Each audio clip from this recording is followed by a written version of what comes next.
I'd like to ask everybody to please watch this video for just a few moments to learn the facts about the Belhaven Hospital issue. There's a lot of things going around that just aren't true. So I wanted to give this opportunity for folks to just spend 3 to 5 minutes and learn what's happening in Belhaven. Number one, I think it's important for everybody to understand that contrary to what you've heard, the town of Belhaven is not on the hook for the USDA loan.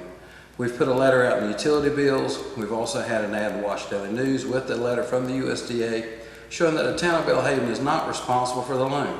It's a lie that has been pushed by the people who don't want a hospital here for whatever reason, and it's something that needs to stop being said. We also have a situation where people have said the hospital is in bad shape. That's simply not true. There are repairs that need to be done at the hospital, but they aren't that great. And we're going to have a hospital that's going to be like brand new once we open it up. We've already had a general contractor go in the building, assess the roof, assess everything in the facility, and we have built into the USDA loan monies to bring the hospital back to like new. So it's important for people to understand that that is the case. Also, the hospital has never been flooded. That's out there. If I didn't put it out there, it's not true. The hospital has never been flooded. The other thing is, some people say the hospital just can't work. Well, that's not true. From the very beginning, the Belhaven Town Council paid $30,000 to have a business plan done to see if the hospital would survive or not. What we found out is that there were 129 employees at the hospital when they really only needed 55. So the hospital was oversized. The hospital had too much expense due to so many employees that didn't really need to be there. So we did a business plan that shows the hospital right size with 55 employees can be successful. That's something everybody needs to realize. So when you hear people say the hospital can't succeed, that's totally false. The last year the hospital operated with the community, it lost about $1.2 million. Well, they had over $2 million of payroll that was not needed. So if they were just right size that last year, they would have been in the black. They would have made some money. So it's important to understand that. The other thing is, we're not going to do what we've done in the past as far as the way the hospital is to be run. We've got a new business model that right sizes the hospital. Then number two, we have a accountable care organization we're going to be a part of, which will be another revenue stream to the hospital. And thirdly, and most exciting, is recently we've had the development of partnering up with a company called Strategic Healthcare, which will use People's Choice Hospital Management firm out of Illinois to bring in veteran services to our hospital. I have here today with me Mike Hall, Chief Warrant Officer retired, a former helicopter medevac pilot in Afghanistan and Iraq, a Bronze Star winner, who will be the veterans advocate at the hospital. And I've brought him here today to just say a few words about the veteran services that we will have at the hospital when we reopen. Mike? Okay, thank you, Adam. When we occupy the hospital, our intent is to provide services for the veterans in the shape of different types of therapy, both physical and for drug rehabilitation. We're also going to have ventilation therapy, so we'll have the ability to provide that as well. We're going to provide PTSD counseling and treatment. Also, all the veterans will be able to come to the hospital for just day-to-day ailments that may come about. Our plan is to try to utilize the shoreline and what we have there to help with the therapy of the veterans. As you know, it's a beautiful, beautiful spot, and it's going to be quite therapeutic for the guys to be out there and be able to look over the waterway. We're going to try to put in a new dock down there so we can pull boats up and maybe do some fishing with the veterans, let them get out and spend some time in the community, and also invite the community down to be a part of it and take a little bit of pride in bringing our veterans into this community. Thanks, Mike.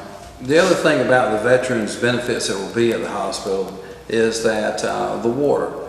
What is planned is that veterans will be able to be pushed out near the water to enjoy the sunshine. Some would be able to fish. There's talk about maybe building a marina off of the hospital property in order to get the veterans as much access to the water as possible as they heal and get better from PTSD and all the different things that happen. But not only will those items be treated, but also there will be treatment for things that veterans encounter every day. You get pneumonia or you get some other type of illness, you'll be able to go in, present your card, and get treatment.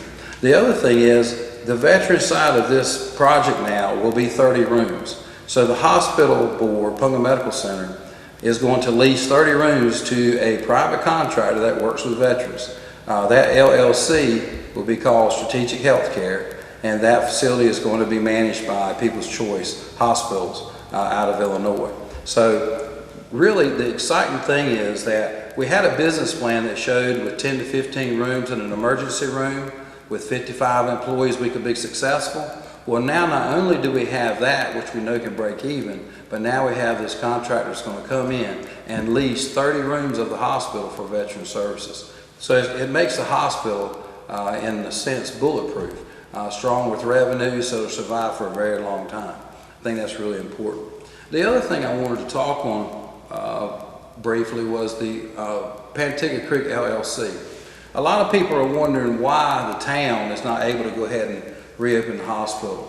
The reason we're not able to reopen the hospital right now is because we don't have the property. We have a situation with Pantigga Creek LLC, which is controlled by 4 people, Brantley Tillman, Deb Sparrow, Darren Armstrong, and Lynn Ross. Those 4 people will not deed the hospital property back to the community so we can reopen our hospital. So at this time, we actually have a situation where the reopening of our hospital is being put off more and more every day because these 4 people will not deed the hospital back to the community. The things to remember about that are, number one, they didn't pay anything for the property.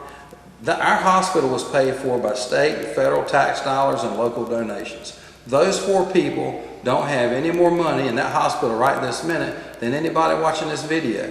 Vidant gave that property back to the community, but gave it to Pantigga Creek LLC.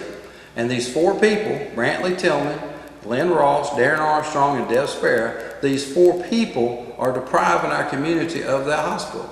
A hospital that in fact was paid for originally by school kids, raising $15,000 back in 1947, and a local farmer matching that gift of $15,000 to give the $30,000 to build the hospital to start with.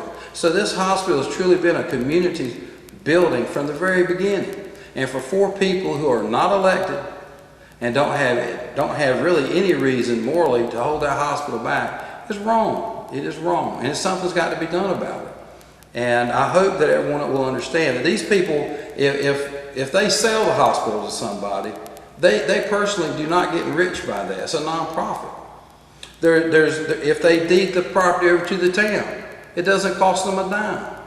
They have absolutely nothing personally to gain unless there's some type of deal going on that we don't know about. And when things don't make sense, sometimes there is something going on you don't know about. But people need to understand these 4 people are holding this hospital away from this community. We get that hospital back, we get the USDA loan, we get these veterans set up, and we start marching forward with not only a place for health care, but enormous economic boom for our community, for our restaurants, for our bed and breakfasts, for our hardware stores, for every type of business in town. It'll be a boom. Can you imagine 30 veterans over in our hospital and all their families coming to see them? It will be terrific. In addition to that, veterans love relocating to rural areas. We will be a destination for health care. And this veterans unit will also be able to reach out, Mike, if I'm right, 150 miles, which takes in Fort Bragg, Norfolk Naval Yard, Goldsboro, Seymour Johnson, Camp Lejeune. It takes in so many big military bases that we are ideally positioned for these veteran services. So I wanted to just ask everyone to really think about this, what we're going through right now, trying to get this hospital back. Some people say I'm beating up on these 4 people. I'm not trying to, but if I don't say something, don't bring it out, they won't even talk to us. So we're having to bring it out in public. We need these 4 people to do the right thing. We need you to talk to these 4 people and try to get them to do the right thing. The last thing I'd like to say is we just recently lost a Belhaven icon, Dr. Charles Boyette. Dr. Boyette worked with me on saving the hospital for a couple of years very strong. As many of you knew, we were bitter political enemies for years. But this was an issue. This hospital was such an issue that we had to come together and work.